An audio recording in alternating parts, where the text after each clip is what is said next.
Live from the new Laredo terminal, it's time to talk about week number 23, which ended on June 23rd. Let's talk about it. Coming up.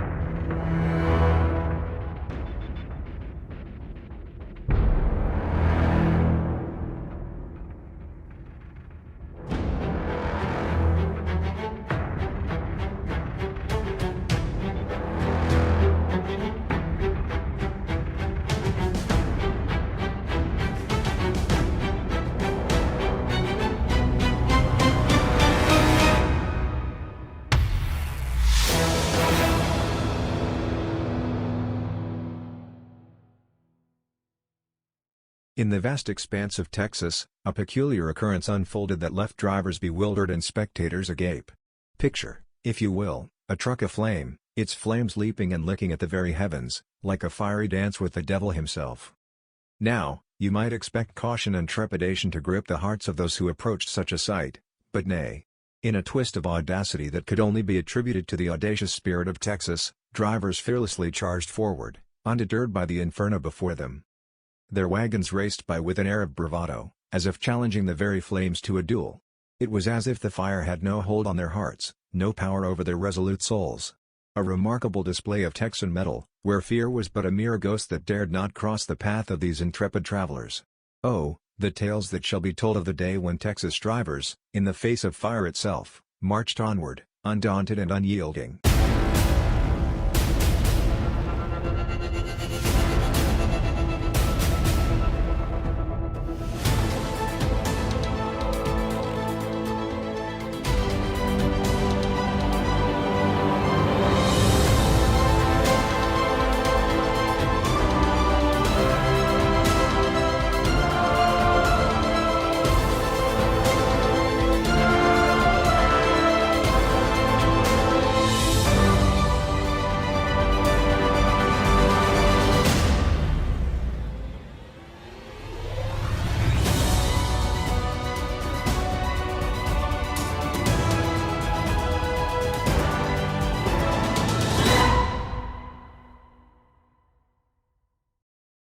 Alright, let's dive into the thrilling world of logs.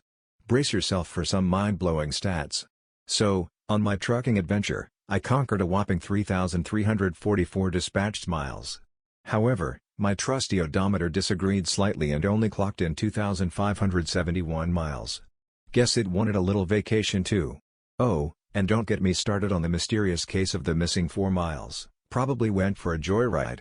To top it all off, my average speed was a blistering 54 miles per hour. Who needs the fast and furious when you've got me, right? It's time to look at my unedited pay statement for the 23rd period of the year. This is the week that ended June 3, 2023. The first trip of the week went from Houston, Texas to the terminal in Fort Recovery, Ohio. It had stops in Pompano Beach, Florida, Orlando, Florida, Tifton, Georgia, and Duluth, Georgia. It paid $1,831 for 2,412 miles. The second trip on this pay statement went from the drop yard at Channahon, Illinois to the terminal in Fort Recovery, Ohio. It had a stop in Newcastle, Indiana. It paid $197 for 299 miles. The third trip on this pay statement went from the terminal in Fort Recovery, Ohio and ended at the drop yard in Channahon, Illinois.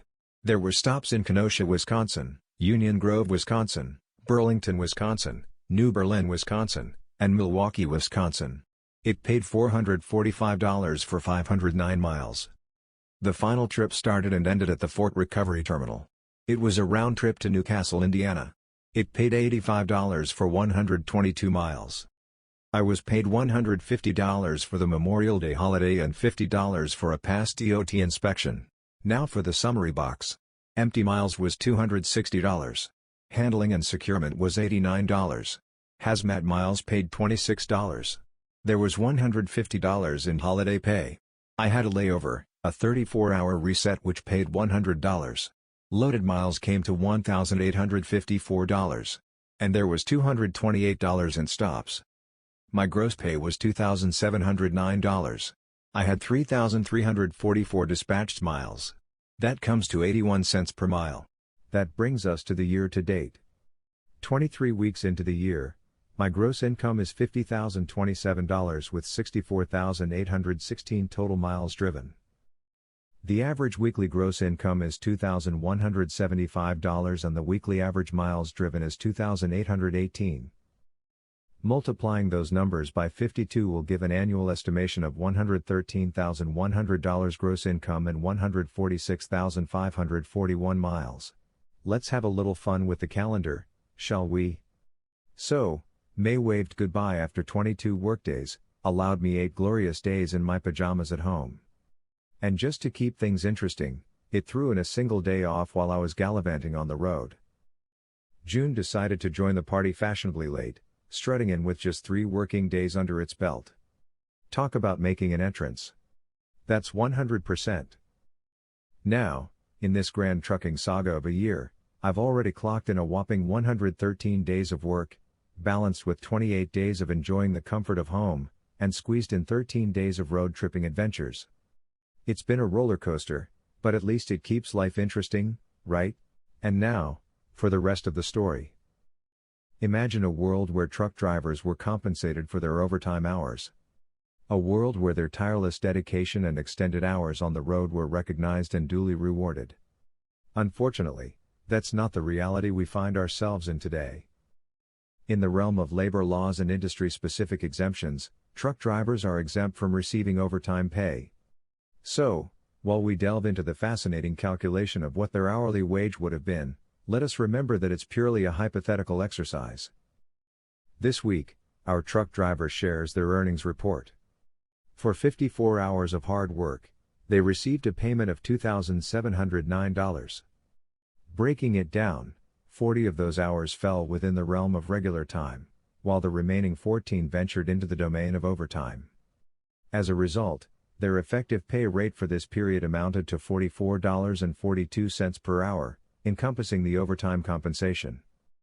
However, if we were to recalculate their earnings without factoring in overtime, the picture changes.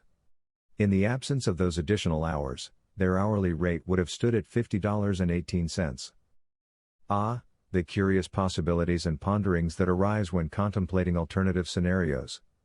But alas, for now, the world of truck drivers operates under a different set of rules, where overtime remains elusive. And that, dear listeners, is the rest of the story. So far this year, I've earned $50,027 by working 1,474 hours. When considering a straight hourly rate, that would be $33.94 per hour. However, if we take overtime into account, with 1,072 regular wage hours and 402 overtime wage hours, my effective pay rate would be $29.86 per hour.